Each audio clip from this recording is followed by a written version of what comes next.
अस्सलाम वालेकुम नाज़रीन, मैं हूं तारिक शहजाद चौधरी। खुश आमदीद नाज़रीन इकराम। हमने अपनी पिछली नशिस्त के अंदर सुल्तान अलप अरसलान के हवाले से बात की थी। ये सल्जूकी फरमा रवाओं और सुल्तानों में से आखिरी जो सुल्तान हैं, उन्हीं हवाले से बात हम कर रहे हैं। आज हम इसी हवाले से उसके बेटे सुल्तान मलिक शाह के हवाले से बात करेंगे। सुल्तान मलिक शाह सल्जूकी 1065 हिजरी यानी कि 1073 ईस्वी में तख्त पर बुरा जमान हुआ। लेकिन जो ही इसने तख्त संभाला तो साथ ही फिर से साजिशों ने जो है वो पंजे गाड़ लिए और दाएं बाएं से वही खैमों की सियासत और वही ख़ानदानी मामलात और वही चचों भतीजों के झगड़े जो है वो जो इस तारीख़ का हमने देखा कि कहीं ना कहीं हमें हर एक आध नस्ल के बाद ये चीज़ें नज़र आती रहीं। तो वो यहाँ पर 1065 हिजरी में भी यही वाक़या पेश आया, जब हुआ यूं कि अलप अरसलान का भाई यानी कि कारो बिन जुफरी, जो इसमें रिश्ते में चचा लगते थे, उन्होंने उस वक्त की जो उनके पास का जो इलाका था जहाँ पर वो हाकिम थे, वो किरमान का इलाका था। तो किरमान की सल्जूकी सल्तनत जो है वो कारून के पास थी और कारू बिन जुफरी ने अपने भतीजे सुल्तान मलिक शाह की हुकूमत को मानने से इनकार कर दिया। यूं इनके दरमियान एक जंग हुई। ये इसी साल जंग जो है वो ईरान और फारिस के इलाके हमीदान में हुई और यूं करो बिन जुफरी को हजीमत और शर्मिंदगी और निशान इबरत बना दिया गया। और इसके बाद फिर मामला यूं ही आगे बढ़ता चला गया और सुल्तान अलप शाह के बाद अलप अरसलान के इस बेटे ने सुल्तान मलिक शाह ने भी सल्जूकियों का वही दमखम कायम रखा और इनके दमखम के साथ आगे चीज़ें बढ़ती गई। हम बात करते हैं इसी हवाले से कि जो शाम और मिस्र के अंदर इनका जो सल्जूकियों का सिपा सालार रातसिस था, उसने बड़ी फतूहात की और ये आगे बढ़े और मलिक शाह को जिस तरह सल्जूकियों ने फिर इस इनाम व इकराम से भी नवाजा कि इसका बगदाद में खुतबा इसके नाम का पढ़ा गया, इसके नाम के सिक्के जारी हुए और इसको सिक्का जारी करने की भी ये इसकी इजाज़त दी गई कुछ अर्सा। इसने यानी कि अपनी उन सल्तनतों के अंदर एक खासा जो है वो वजूद कायम रखा।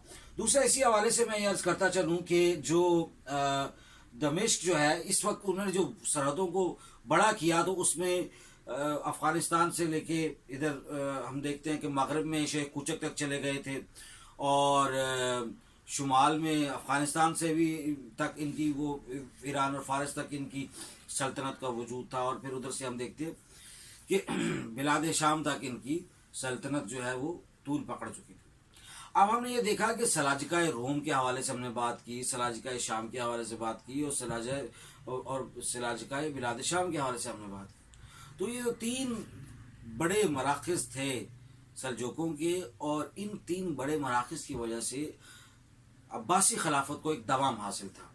नाज़रीन इकराम, ये जो सल्तनत का जो मैं वक़ू बता रहा हूँ, महल्ले वक़ू और जो इसका हदूद अरबा है, ये दमिश्क फ़तह होने के बाद का है। यानी दमिश्क जो है वो 468 हिजरी 1075 में रातसिस के हाथों फतह हुआ। तो मैं ये दोबारा करता चलता हूँ कि यूं अगर जब ये इलाके फतह हुए तो ताजुद्दौला अल-ततमश के नाम से इनके जो भाई थे उन्होंने उनको ये अपना शाम का जो है वो सारी जो कब्ज़ मकबूजा इलाके थे उनके सपुर्द किए और ख़ुद नई ज़मीनों की तलाश में, क्योंकि ये जिहाद फ़ी सबीलिल्लाह और अपनी सल्तनत को वसी करने के लिए अपने बाप के नक्श कदम पर था, तो ये आगे बढ़ता चला गया।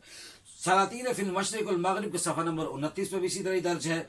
और सलमान बिन कलतमश ये 470 से 1077 में जो सल्तनत सलाजिका जो कायम हुई है रोम के दी, जिसे सलाजिका रोम कहते हैं, तो ये सुल्तान सलमान बिन अल तत्मश ने कायम की। और इसी तरह हमने देखा कि ये सल्तनत जो सल्जोक है ये 224 साल कायम रही।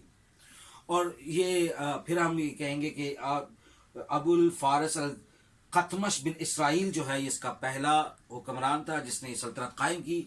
फिर इसी के बाद आगे जब ये सिलसिला बढ़ता चला गया तो इसके अंदर इसी की नस्ल से 14 फरमारवा आए। तो ये सल्जोक सल्तनत के हम इख्तिताम की तरफ आगे बढ़ रहे हैं। तो इसके बाद देखें इसके बेटे